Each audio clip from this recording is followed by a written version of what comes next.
En octobre dernier, le gouvernement écossais a commencé à distribuer des lettres aux citoyens dont les habitations se trouvent dans les soi-disant zones d'accès sécurisées, les avertissant que même une prière privée à domicile pourrait constituer une infraction.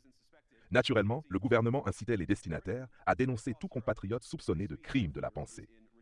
En Grande-Bretagne et à travers l'Europe, la liberté d'expression, je le crains, est en déclin. Sous la direction de Donald Trump, nous pourrions ne pas être d'accord avec vos opinions, mais nous nous battrons pour défendre votre droit de les exprimer sur la place publique, qu'on soit d'accord ou non. Nous en sommes arrivés au point où la situation est devenue si grave qu'en décembre, la Roumanie a carrément annulé les résultats d'une élection présidentielle sur la base de soupçons fragiles d'une agence de renseignement et sous une énorme pression de ses voisins continentaux.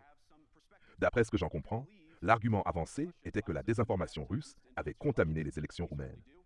J'inviterai mes amis européens à prendre du recul.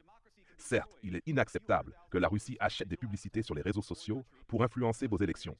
Nous le condamnons fermement sur la scène internationale. Mais si votre démocratie peut être détruite par quelques centaines de dollars de publicité numérique venue d'un pays étranger, alors elle n'était pas très solide dès le départ. Le monde libre ne se renforce pas en censurant les voix dissidentes. Au contraire, nous devons reconnaître que la diversité d'opinions et le débat ouvert sont les piliers mêmes qui ont permis à l'Occident de prospérer. Les sociétés qui cherchent à étouffer les débats sous prétexte de protéger la démocratie finissent par l'affaiblir. L'histoire nous l'a prouvé maintes et maintes fois. Lorsqu'un gouvernement décide ce qui peut ou ne peut pas être dit, c'est une pente glissante vers l'autoritarisme. Nous devons également nous rappeler que la sécurité ne doit pas être utilisée comme une excuse pour justifier la restriction des libertés.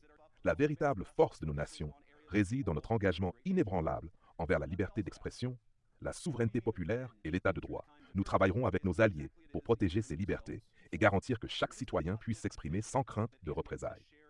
En ce sens, je vous exhorte, vous tous qui êtes ici présents, à réfléchir sérieusement aux choix que nous faisons en tant que nation démocratique.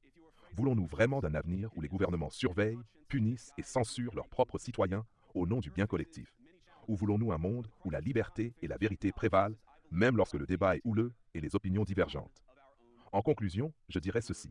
L'histoire nous jugera non pas sur notre capacité à faire taire ceux avec qui nous sommes en désaccord, mais sur notre courage à défendre la liberté, même lorsque cela est inconfortable. Nous avons gagné la guerre froide parce que nous avons cru en ces principes. Ne les trahissons pas aujourd'hui. Merci.